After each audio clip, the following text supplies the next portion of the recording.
దేశంలో యువత కూడా ఎక్కడ కూడా అందరూ కూడా ఎవరు కూడా సంతోషంగా లేరు.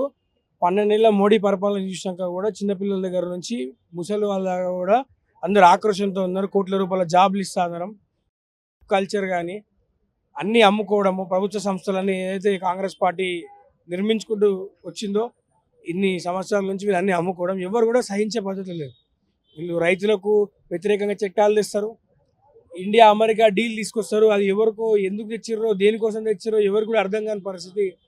మనకన్నా పక్క పొరుగు దేశాలకు ఇంకా తక్కువ ట్యాక్సులు ఉంటాయి, మనకు మాత్రం ఎక్కువ ట్యాక్సులు ఉంటాయి. మనం ఎక్కడ పెట్రోల్ ఆయిల్ కొనుక్కోవాలో కూడా వీళ్ళే నిర్ణయిస్తారంట. మనకు అటువంటి నిర్ణయ శక్తి కూడా లేదు. అట్లాంటి పరిస్థితికి బానిసత్వానికి ఇండియాని తీసుకొచ్చేసిండు. ఈ ఘనత మోడీదే. కాబట్టి ప్లాట్ఫామ్ ఏదైనా సరే ఈరోజు యువత ఆపితే ఆగే పరిస్థితులు లేరు. ఎక్కడికైనా పోయి ప్రజా వ్యతిరేకత వచ్చేసింది కాబట్టి ఎక్కడికైనా పోయి నిరసన వ్యక్తం చేస్తారు. అర్ధనగ్నంగా చేస్తారు, రేపు పొద్దున నగ్నంగా కూడా చేసే పరిస్థితికి వచ్చేసింది దేశం. ఎక్కడికైనా పోయి చేస్తారు, దాంట్లో తప్పేం లేదు. ఇక్కడ వీళ్ళు ముట్టడిస్తే అయ్యేది కూడా ఏం లేదు. వీళ్ళకు పట్టుమని ఒక మున్సిపాలిటీ కూడా రాలేదు బీజేపీలకు.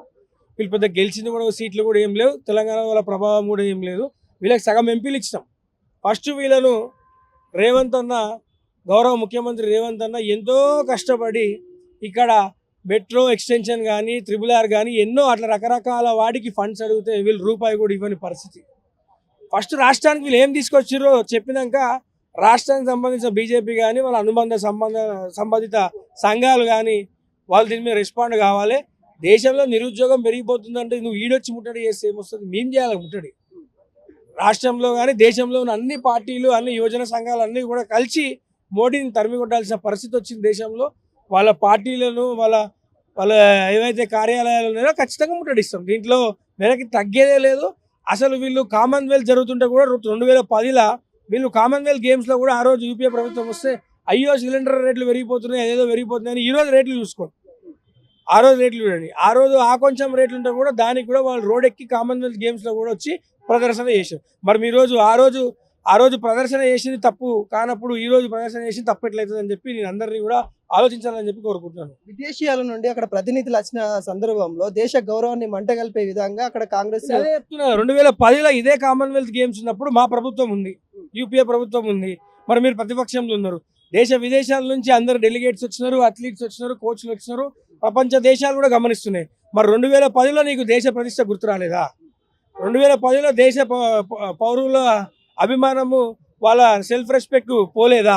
మరి నువ్వు చేసింది ఆ రోజు తప్పు అయితే మేము చేసింది ఈరోజు తప్పు. నువ్వు చేసింది ఆ రోజు సమర్థించుకున్నావు కాబట్టి మేము చేసింది ఈరోజు డబల్ సమర్థించుకుంటాము.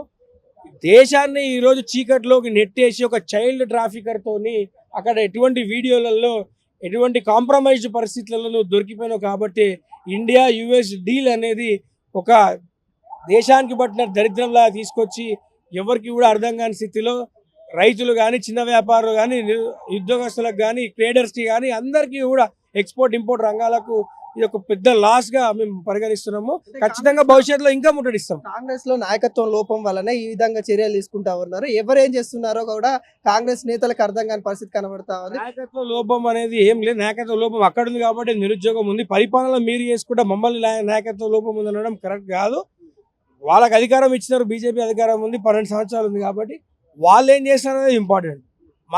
మా అందరికి కోఆర్డినేషన్ సరిగ్గానే ఉంది. అందరూ కూడా సరైన పద్ధతిలో ఉన్నారు. ఎవరు కూడా దీన్ని వ్యతిరేకించట్లేదు. మేము అందరం కూడా దీన్ని సమర్థిస్తున్నాం. అంటే బీజేపీ ప్రభుత్వానికి ఏదైతే మీరు నిరసన వ్యక్తం చేస్తా ఉన్నారు అలాంటి చర్యలు చేస్తే బాగుండదు అన్నట్టు కూడా వాళ్ళు కూడా సవాల్ ఇస్తున్న పరిస్థితి కనబడతా ఉంది. ఎట్లా వస్తుంది? ఇప్పుడు మేము చేయకున్నా పార్టీ తరఫున మేము చేయకున్నా కూడా యువత ఆగే పరిస్థితులు లేరు, మహిళలు కూడా ఆగే పరిస్థితులు లేరు. వీళ్ళు నాయకులు చేసే కానీ వీళ్ళు చేస్తున్నటువంటి నీచమైన చర్యలు కానీ దేశవ్యాప్తంగా అందరూ చూస్తున్నారు. యూపీలో, బీహార్లో కానీ నిరుద్యోగం ఎలా పెరిగిపోతుందో. ఈరోజు గిగ్ వర్కర్స్ పైన కూడా మేము ప్రోగ్రామ్స్ తీసుకొని జరుగుతుంది. గిగ్ వర్కర్స్ కూడా ఎన్ని బాధలు అనుభవిస్తున్నారో ఎంప్లాయ్మెంట్ లేక. మేమే కాదు, మేము చేసినా చేయకపోయినా దేశంలో అనేక మంది ముందుకొచ్చి మోడీ ప్రభుత్వాన్ని అడ్డుకొని ప్రశ్నిస్తారు. ఖచ్చితంగా మోడీ లాగా పిరికి పందలం అయితే కాదు. కనీసం ఒక మైక్ ముందుకు వచ్చి మాట్లాడలేని ప్రధానమంత్రి ఈరోజు మన దేశానికి ఉన్నందుకు మనం అందరం సిగ్గుతో తల ఉంచుకోవాలి. మోడీకి దమ్ముంటే, ధైర్యం ఉంటే బయటకు వచ్చి మీడియా మిత్రులు అడిగే ప్రశ్నలకు సమాధానం చెప్పాలి. దాని తర్వాత పక్కన పైన ఆరోపణ చేయాలని చెప్పి నేను తెలియజేస్తున్నాను. Thank you.